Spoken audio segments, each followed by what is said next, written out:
गाजी सरकार की जमात थी, वो तो मेरे सरकार की जमात थी, वो तो ये शहदा की जमात थी जो चल करके वहां तशरीफ लेकर के गए थे। कहा यही थे, इसी तुरबत में आकर आराम फरमा रहे हैं। तब लोगों के सामने वक्त के बादशाह फिरोज शाह तुगलक ने कहा था, खबरदार किसी और के सहे किसी और शख्सियत पर उंगली उठा लेना, लेकिन आज के बाद गाजी सरकार के शान में उंगली मत उठाना, वरना वक्त के बादशाह की तलवार होगी और तुम सब की गर्दनों का फैसला करता हुआ।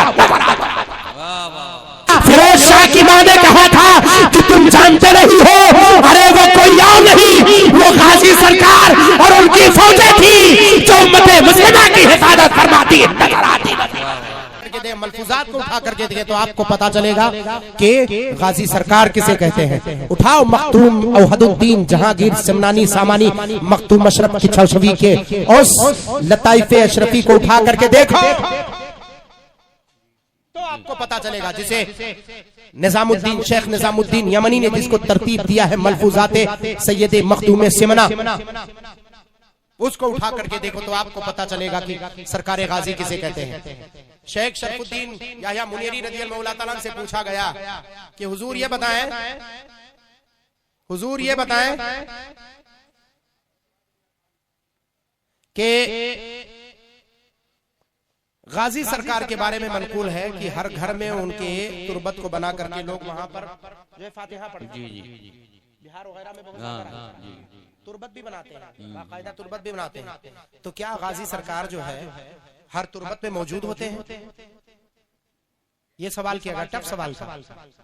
ये बिल्कुल वही है सरकार बगदाद वाली कि आका गौसे आजम सरकार 70 मुरीदों के यहाँ बैठ वक्त तशरीफ लेकर के। मालूम है शेख शरफुद्दीन याह्या मुनीरी, कहने वाला कोई आम शख्स नहीं है। ये शरफुद्दीन याह्या मुनीरी रहमतुल्लाह अलैह फरमाते हैं कि अल्लाह ताला ने मेरे मसूद गाजी को तसरुफात दिए हैं, वो जहाँ चाहे जब चाहे जितनी मर्तबा जिसके घर में आप तशरीफ रख सकते हैं,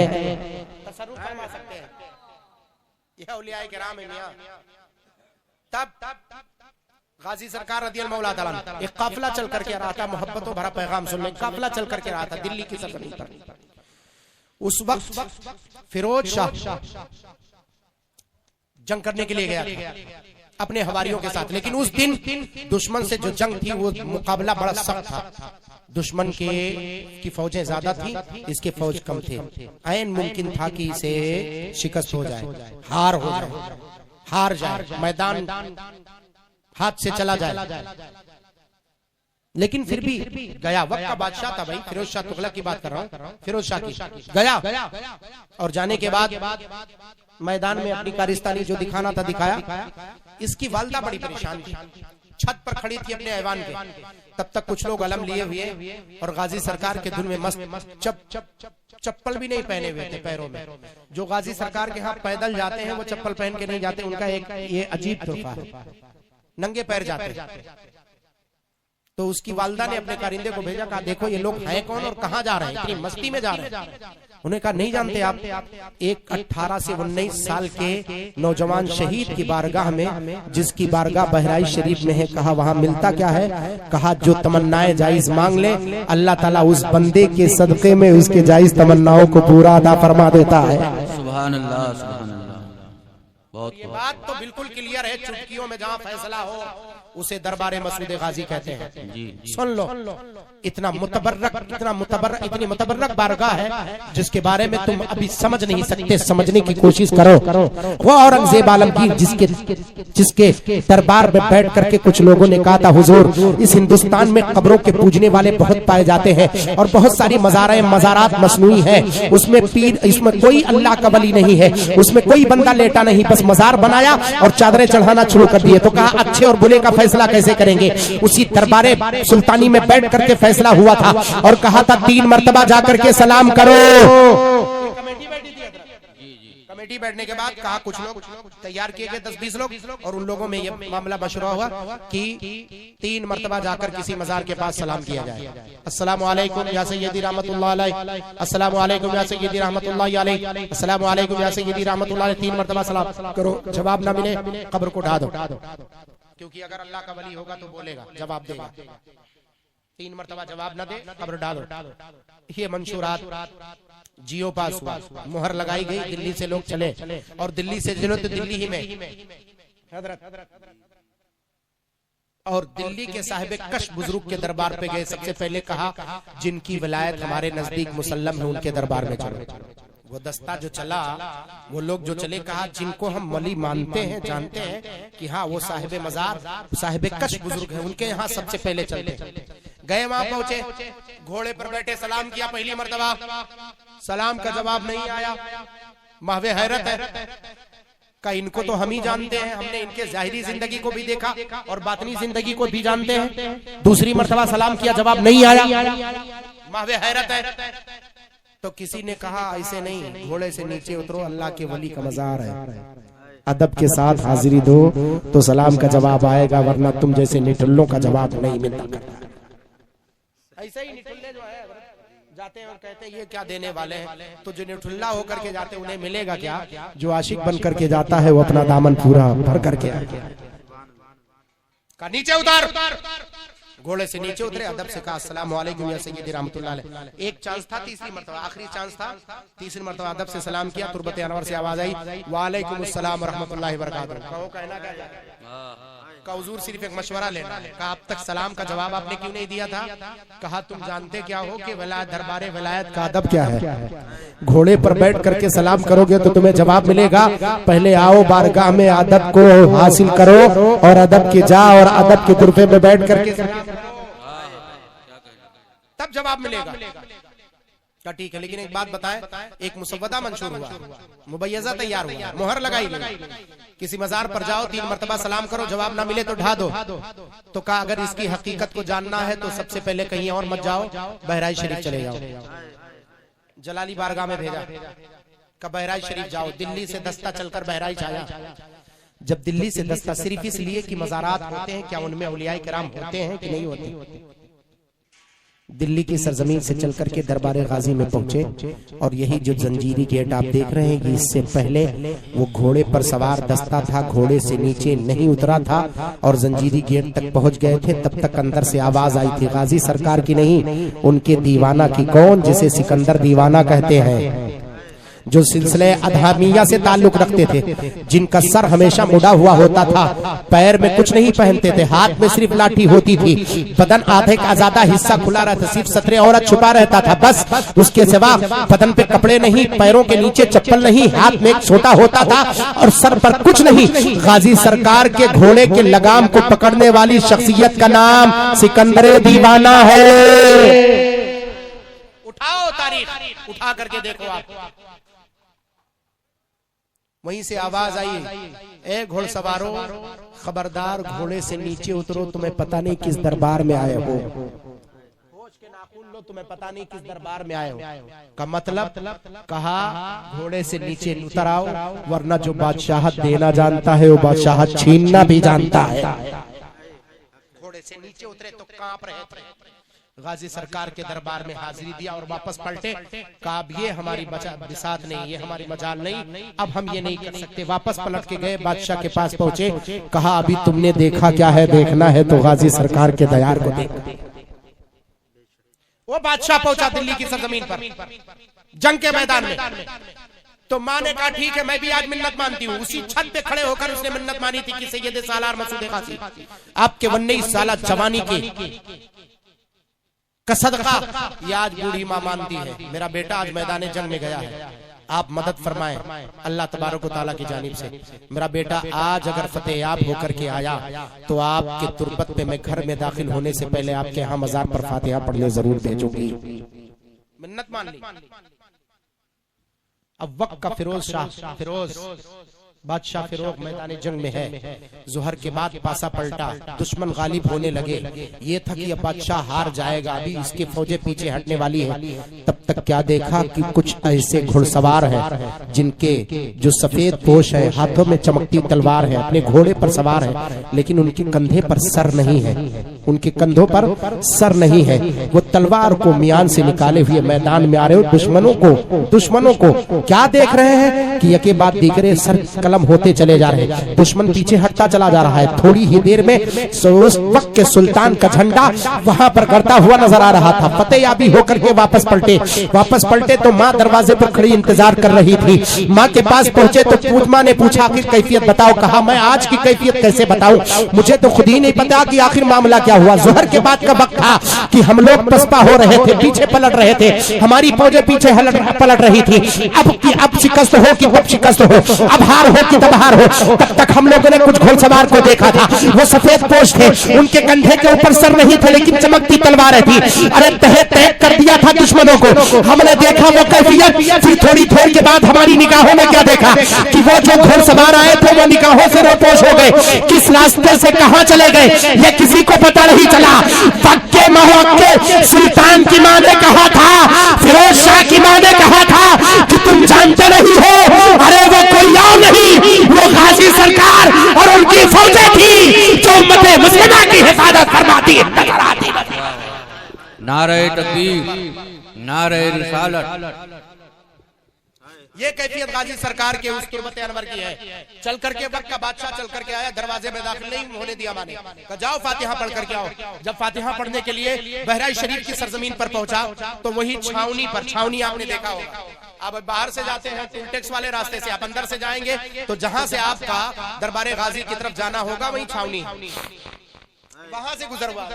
तो वहां पर पहुंचने के बाद कुछ लोगों ने कान में डाल दिया, थे ऐसे लोग, नाम नहीं लूंगा समझ जाओगे, थोड़ा पैजामा ऊंचा था बस, समझ गए। कहा बादशाह हो, चल करके आए हो दिल्ली से, फातिहा पढ़ने जा रहे हो, सनद हो जाएगी। कहा तब, कहा जहां मजार है गाजी सरकार की, जहां जो जियारत करवाते वहां मजार नहीं है, कब्र शरीफ कहीं और है, जियारत कहीं और करवाते। कहा अब लो, इतनी दूर से मैं चलकर फातिहा पढ़ने आया हूं, अभी मजारे क्लियर नहीं थे, मजार है कहां, मजारी क्लियर नहीं कहा, अब क्या होगा, का मजारी क्लियर नहीं है। कहा इसी बात है, कहा हाँ। तो कहा मुझे किसी साहिब कश बुजुर्ग के पास लेकर चलो, किसी बुजुर्ग के पास। तो कहा बुजुर्ग के पास, कहा या तो वैसा कोई नहीं है, एक बंदा है सैयदना अमीर महबूब फदर अमीर रहमतुल्लाह ताला अलैह, जिनका मजार शरीफ चांदपुरा महल्ले में है, चांदपुरा में। जब कभी जाए चांदपुरा में, वही छावनी से आगे बढ़ेंगे, वही मुसाफिर खाने से होकर के गुजरेंगे, वही मज़ार पाक है। अमीर मां रहमतुल्लाह ताला अलैह के, अमीर मां रहमतुल्लाह अलैह के मज़ार पाक के पास एक पत्थर आज भी है, आज भी एक पत्थर रखा हुआ है, उस पर उंगली रख करके कोई झूठी कसम नहीं खा सकता।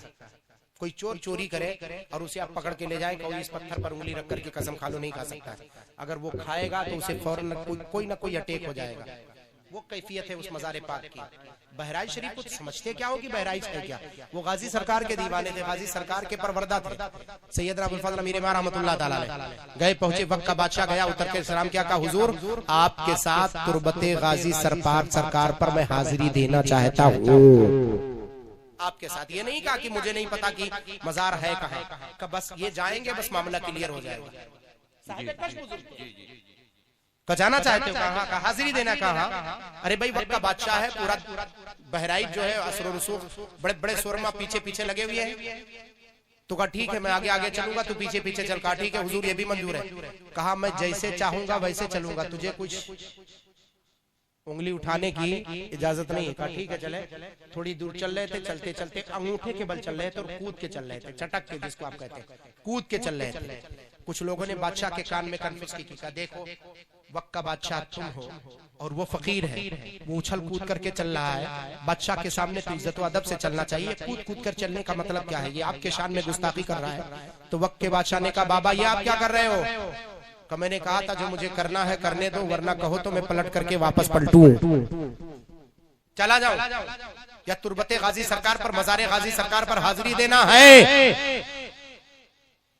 बहुत दिलचस्प आपके सामने मैं रखने जा रहा हूं तारीख के हवाले से। तब मालूम है क्या कहा था, कैफियत क्या थी। सैयदना अमीर मां रज़ियल्लाहु ताला ने फरमाया था कि अगर चलना है तो ठीक है वरना मैं वापस पलटूं। वक्त के बादशाह ने कहा था कि अगर आप फकीर हैं और साहिब कश्फ हैं तो आपने किसी बेसबब ऐसे नहीं किया होगा, अंगूठे के बल चलते क्यों हैं आप जरा बताएं। अमीर रज़ियल्लाहु मौला ताला ने अपने अमामे को उठा करके, अपने कुल्हाए मुबारक को उठा करके बादशाह के सर पे रख दिया। बादशाह के सर पे रखना था, आंखों के सामने से पर्दे हटे और क्या देखते हैं, जमीन पर दरबारे गाजी से लेकर यहाँ तक जहाँ तक जमीन नजर आ रही वहाँ तक सिर्फ और सिर्फ शोहदा की लाशें नजर आ रही हैं। बहराइच शरीफ की सरजमीन पर पैर रखने की जा नहीं है। अंगूठे का बल इसलिए चल रहे थे कि जो जमीन पे जगह बाकी वहीं पर पैर पड़े, किसी शहीद के बदन पर पैर न पड़े। कि लम्हों ने खता की थी, सदियों ने सजा झेली। वक्त का बादशाह कदमों पर गिरा और अमामे को उठा करके रखा। का हुजूर आप लोगों की निगाहों में यही तो कैफियत होती है। अरे निगाहे वली में वो तासीर देखी, बदलती हजारों की तकदीर। सुभान का हुजूर आप तशरीफ ले चले जैसे चाहे। अब मैं आप पर सवालात नहीं करूंगा। उसे पता नहीं है, न उसने बताया हजरत को, अमीरे माँ को बताया कि मैं जंग से आया हूँ, मेरी कैफियत का सिर्फ हाजिरी देना चाहता हूँ। और जाने के बाद अभी जहाँ पर आप हाजिरी देते हैं मज़ारे पाक जहाँ है वहीं पर खड़े हुए और पैतियाने खड़े होने के बाद कहा इसी मज़ारे पाक से मैंने फला तारीख को हजरत को निकलते हुए देखा और यहीं से आपने तलवार को मियान में निकाला और अपने साथियों की आवाज दी थी और इधर हजरत का पूरा काफिला रवाना हुआ था, इधर गए थे और असर के वक्त मैंने हजरत को वापस होते हुए देखा। तलवार मियान से निकाले थे और तलवार से खून के कतरात जारी थे। कहा हुजूर आपने इतना बयान कर दिया, आगे आप मुझसे सुने। दिल्ली का बादशाह चल के आया था, बादशाह ने नहीं बताया कि मैं किस जाविये से चल करके आया हूँ। वक्त के फकीर ने ये सदा दी थी, वक्त के फकीर ने ये बताया था। तब वक्त के बादशाह ने कहा हुजूर जिस तारीख का आप तस्करा कर रहे उसी तारीख में तो मकामे ठठा में मैं जंग कर रहा था और मैं जंग कर रहा था, मेरी फौज पसपा होने जा रही थी। बिल्कुल ऐसा था कि फौज पसपा हो जाएगी। तब हमने क्या देखा कि कुछ घुड़सवार ऐसे आए थे जो सफेद पोश थे, उनके हाथों में तलवारें थी पर उनके गर्दन पर सर नहीं थे।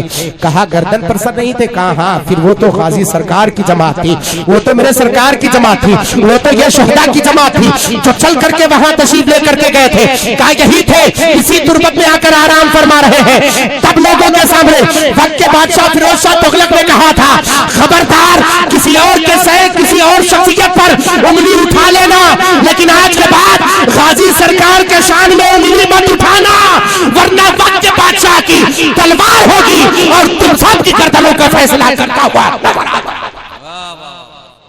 ये कैफियत थी हजरत सैयदना सालार मसूद गाजी रहमतुल्लाह अलैह के दरबार में पलने वाले आपके खादिमों की, मुरीदों की। और आज भी वही तुर्बा है।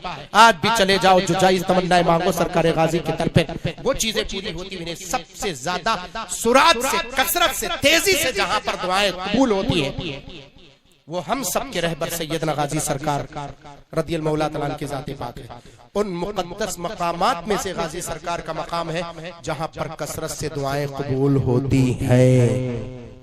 इसीलिए फरमाया गया कि वहां पर जाओ तो कम से कम 35 मिनट, कितने मिनट, 35 मिनट कम से कम वहां पर रुक करके फातिहा पढ़ो।